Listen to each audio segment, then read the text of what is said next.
Gambar shop drawing ini menggunakan dasar dari gambar forecon.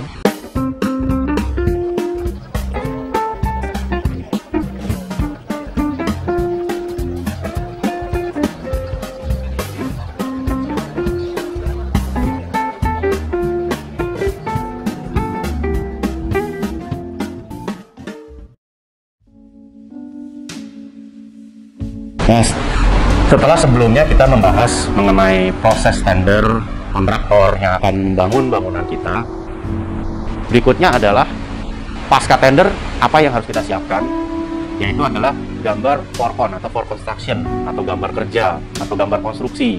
Ada beberapa istilah terkait gambar atau dokumen ini.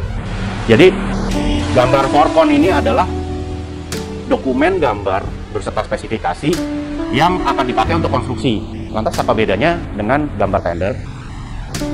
Kalau gambar tender itu kan dipakai untuk proses tender. Nah, selama proses tender bisa jadi, dan memang di kebanyakan kasus terjadi, ada perubahan-perubahan spesifikasi karena optimasi misalnya biaya, atau misalnya selama proses tender dari hasil pembahasan antara arsitek, pemilik, dan kontraktor untuk lebih mengoptimasi supaya kontraktor yang terpilih itu bisa atau sanggup mengerjakan dengan harga yang diinginkan oleh owner.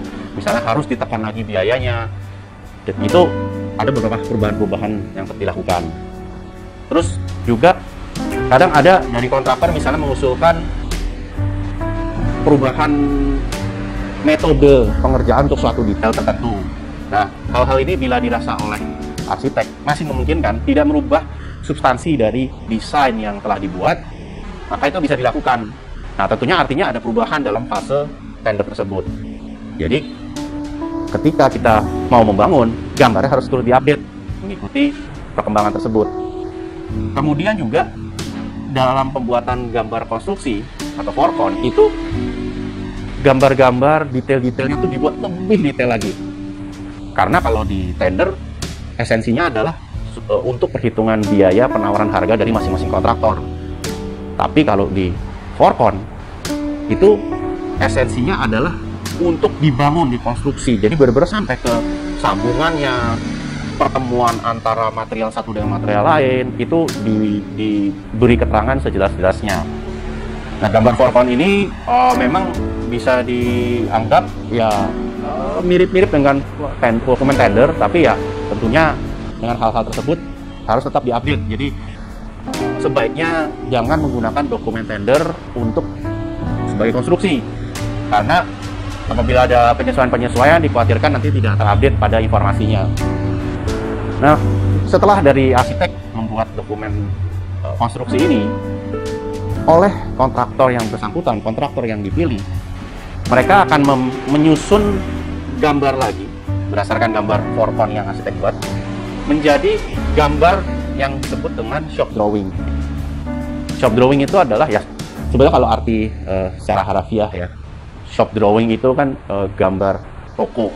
Artinya di sini adalah benar-benar kontraktor menyusun gambar sesuai barang-barang yang mereka beli di toko. Kasarnya seperti itu.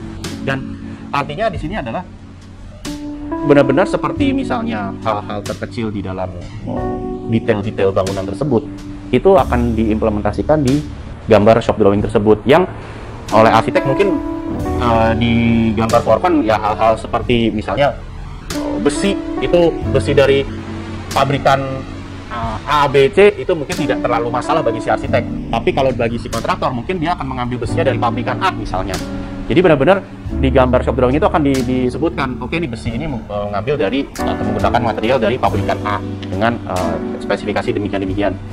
Gitu. Jadi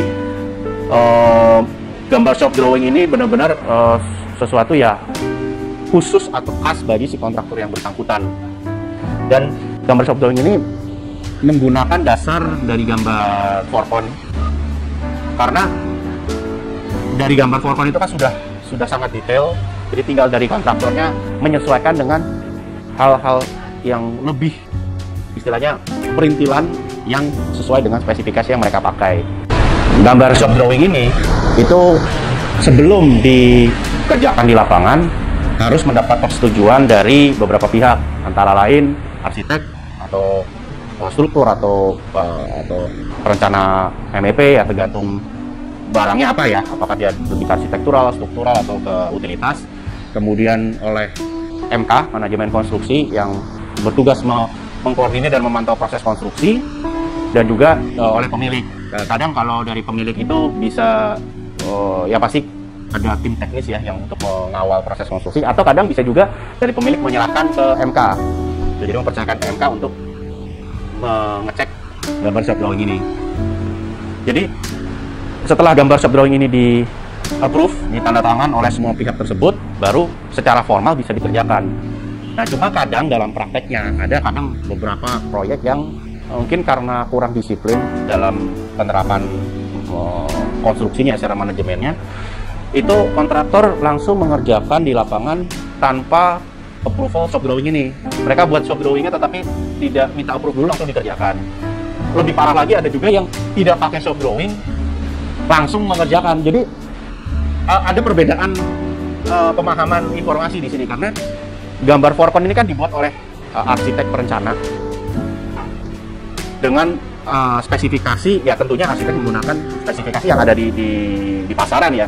Tetapi misalnya tadi saya contoh tadi, misalnya menggunakan besi atau plat sambungan, itu kan pabrikannya banyak, dan itu kan hal-hal seperti itu kan tidak terekspos. Beda dengan kalau kita bicara finishing lantai gitu ya, homogeneous style, keramik, itu kan jelas ini merek X, spek ini. Cuman kalau seperti plat-plat sambungan itu kan tidak kelihatan. Jadi sebetulnya kalau dari desain kan, ya mau dari pabrikan A, B, C, D, E terserah, yang penting kekuatannya sama, standarisasinya sama, tapi mau diambil dari pabrikan yang mana terserah. Nah, itu kalau misalnya dari arsitek perencana menggunakan, menggunakan plat besi dari pabrikan A, terus langsung dikerjakan begitu saja oleh kontraktor tanpa melakukan approval shop drawing tersebut, bisa jadi kontraktor memodifikasi terus tidak diketahui oleh arsitek, oleh MK, oleh pemilik, akhirnya hasilnya beda.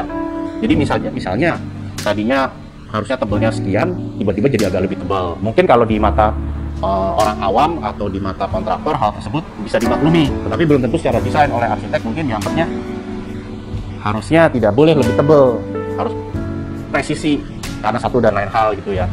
Gitu. Jadi approval shop drawing ini sangat penting karena benar-benar sebagai alat kontrol apa yang akan terjadi di lapangan, apa yang akan dibangun di lapangan.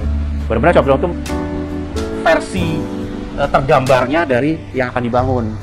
Gitu. Jadi di shop drawing juga tadi spesifikasi, tidak hanya spesifikasi tapi juga sambungan dan lain sebagainya itu akan dijelaskan. Gitu. Jadi untuk proses pemeriksaan atau pemantauan dari apa yang akan dibuat oleh kontraktor ini bisa menggunakan materi dari shop drawing tersebut. Begitu penjelasan untuk Oke, demikian penjelasan mengenai apa yang terjadi dalam proses perencanaan transisi dari tender ke konstruksi. Berikutnya nanti kita akan membahas mengenai hal-hal lainnya yang terjadi atau yang perlu terjadi selama fase konstruksi yang sangat esensial bagi keberhasilan keterbangunan bangunan tersebut.